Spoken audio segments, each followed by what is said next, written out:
right. I get where you're coming from. I want to go to Souls for a minute here. There are also some Arsenal fans that are saying, look, we told you the squad was weak. You've seen the result against Brighton. It's nothing to do with the referee. And they are painting the picture that the next 2 to 3, sort of the next 7 games over the following month are really going to expose the frailties of the squad, the manager, and everybody else. How right do you think that sector of Arsenal fans are? We don't believe what we say. We just say what we want to say just for the clicks and views. Because as soon as any adversity comes into the picture, we're panicking. Why are we panicking? I'm calm. I'm so chill. Because if this is the plan the club wants to go with, then we've got to believe in that plan. If this is what Edu and Arteta and the board have decided to do, then die on your sword. Climb that hill and make it happen. Because it's not up to me. I didn't say to you, go get your 2 number 10s and get them to piss off. I didn't say that to you. Did the £35 million get directed to my bank account? No. So if you decided you did not want to replace them, then die on that hill. You better, and this is me directing this at Arteta, I'm one of his biggest backers, you better play that 17-year-old. Because if that's the hill you decided to go on and authorize Fabio Vieira to be loaned out, authorize the sale of ESR and decided, actually, we're not going to bring a 10 in and I'm going to promote the 17-year-old because I think he's Lamine Yamal from Barcelona, then go and prove it.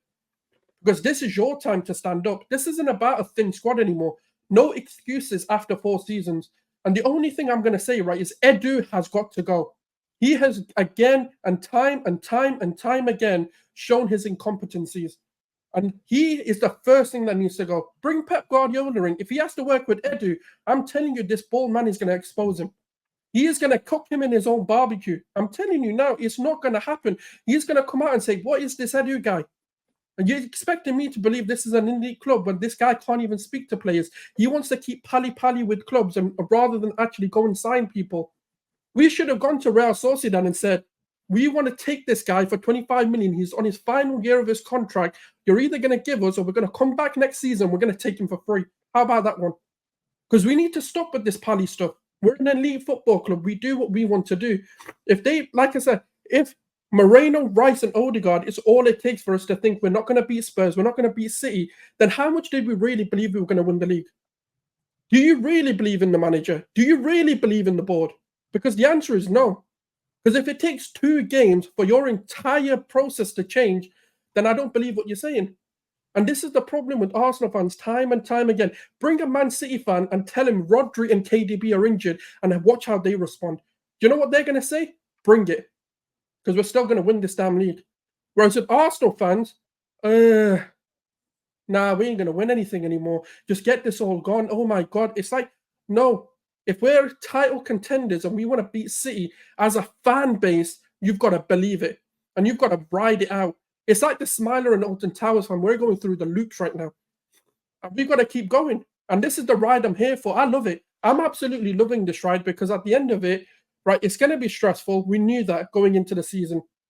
So I'm here for it, man. Let's go. Arteta, make your money. Make your authority and change the opinions of the footballing world that you're an elite generational coach. Because this is your time to prove that when you've got adversity against you.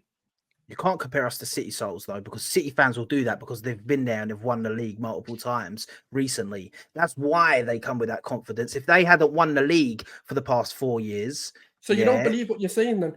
No. I'm not saying me, but I'm saying that's why Arsenal fans are starting to panic a bit because they're saying, like, we've lost 2 in the North London derby. We're going in with 2 of our the 2 main midfielders, the 2 midfielders that you argue would be the first names on the team sheet, not playing.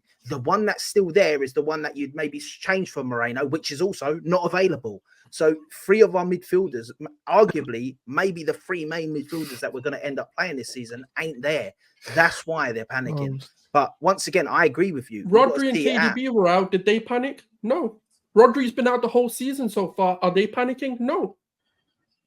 Would you not say that's because we believe in their squad? Because would you not say that's because we believe in our squad or because they believe in their squad? Because like we don't believe in jack shit that any of this club does as soon as adversity hits. That's what I'm trying to say. No, but what I mean is on the end of the window, there was a lot of apprehension around our depth, right? So like last season, we were talking about Saka depth. and how we needed somebody on the wing. And then we've got rid of all the Martin Odegaard depth in terms of Emil Smith-Rowe. Not to say that I believed in Emil Smith-Rowe or Fabio Vieira because they hadn't really performed when we needed them or they had injury issues. But we've then got rid of them and we brought in a 17-year-old kid. And that's where the questions stem from. When City dropped Rodri and Gundogan are not there, they've still got experienced players in that midfield, right? They still got Prem-proven players. They've still got the likes of Kovacic, Mateo Nunes, Bernardo Silva. They've got proven players. Rico Lewis, Oscar Bob. You know, yeah, they're prem. Well, again, but then the difference is, right, Dio, is you're talking about young kids in the midst of a group of established players. We're talking about one young kid in the midst in Arsenal, in the midst of also players who have played together for the last 2-3 seasons. So the question, what you're saying is the exact same thing. It's just on a different team. Ethan Nwaneri is the only young kid, and Miles and Lewis Kelly are the only 2 young kids that we have on our roster for this season. Everybody else on the roster is an experienced player in the Prem. So it's the same thing with having Rico Lewis and Oscar Bob in City with experienced players. The difference is those players have won something, so the mentality will be different. Now, I get that, but Arsenal fans are the most finicky fan base ever. If you say in one breath, we're good enough to challenge and win the title, injuries should not be your excuse. If you have to park the bus and score 1 goal and get your 3 points and move on as a championship team, we've seen City do it. When City didn't have their best players, when Haaland wasn't scoring, when Rodri had a red card, when De Bruyne was injured, they found in that first period, they drew 1 game, they lost 2. That's where they drew to us. They drew to us, and I think, they lost 2 and drew 1 to us or something random in that window when they didn't have their best players. And before they even got the full squad back together, they found a way to start winning again. Because what you're talking about is Rico Lewis comes in and he's not necessarily the second choice. He's not the second choice player, right? We're talking Oscar Bob again. He's not the next in line. They have Savio. They have all these other players that come before them. The pressure doesn't fall on a 17-year-old kid. If they lose KDB, it's not a 17-year-old Phil Foden that's coming in for KDB, right? Back even when they had Phil Foden, look at the way in which they managed him. They never had him come in and hold that mantle. And they bled him into that team slowly. They had David Silva. I totally understand that. I was only addressing what you said when you said those players have experienced players around them. And I said the same thing for Ethan. The players around him are experienced, is what I'm saying. I'm not talking about the hierarchy. Now the hierarchy is a totally different, like who comes in second after you're injured, totally different conversation. I'm not going to argue about that. You're right. We have a 17-year-old backing Martin Odegaard up. But we're the same fan base who complained about, there's no route for the our youth academy players to make it to the first team. That's why a lot of them are leaving. We're the same people who lamented and cried and said, we got rid of Chido, Martin Obi. Manchester United has got him now, a good scoring kid. We're the same fan base who cried and shouted about Patino. We're selling Charlie Patino, blah, blah, blah, blah. We need to bring him back. What's this guy's name we sent to France and we sold for 40 million. We're the same fan base. And now that we're actually giving 2 young team academy players a chance to find a pathway to the first team, all of a sudden, because we now have injuries, there's a panic in the Arsenal base. And that's why I said Arsenal fans are finicky. There's a panic that, all of a sudden they've forgotten about asking to play these kids. They've forgotten how talented Terry, this comes back to the argument me and Brendan had after we lost to City a couple of years ago. Some people never believe in the first place. They're faking it. Well, but this is the thing. So I've seen some stuff that some clips of Northside the last day or so, the Barney the Bear stuff and that. I've been cracking up laughing. I understand Arsenal fans that didn't believe in the first place, showing their frustration of this is what we said would happen. Look what's now happening. What I don't understand are Arsenal fans, not Dio that still believes, not Souls who still believes, but it's the Arsenal fans who have said, I think we can win it this year. A couple of injuries and a bit of adversity. It's done. It's over. I look at those gooners and think, why have you spent all summer, the last year, 2 years lying? There's nothing I've said about Arsenal in the last 2 years that I don't stand by. And the only thing I've really got wrong is when I changed my mind halfway through 2 seasons ago and said, I think you thought you'd go on to win the league when you're 8 points clear. Outside of that, like this year, I haven't predicted you to win the league. I think you'll come second. Moments like this are why. Because I just think all the teams are going to go through some injury crisis and some players will get suspended. But I just think City will have enough over Liverpool and Arsenal to get over the line again. But that's not even a diss towards Arsenal. Brandon, sorry, you've been waiting patiently, mate. Go on. And then I'm going to go to Sard. I wanted to say, there's a section of the fan base that, like you just explained there, Terry, said during the summer, we can win the league. All of a sudden, bit of adversity, few injuries. Now it's panic stations, right? And none of these guys on here, are in the panic station side of things. So, they're clearly the other end of the spectrum where they actually do genuinely believe. Me, not so much. And I've made that clear over the 4 years that Mikel Arteta has been in charge anyway. So, there's a certain section of the fan base that I think they sit there and say they do believe and, they do all of that. But then, like you say, when the adversity comes along, they show their true feelings, which is that they don't believe, at least with these guys, they truly, genuinely believe. And that's fair enough. What I hate the most about some Arsenal fans, not all Arsenal fans, is when they sit there and go, oh yeah, I believe.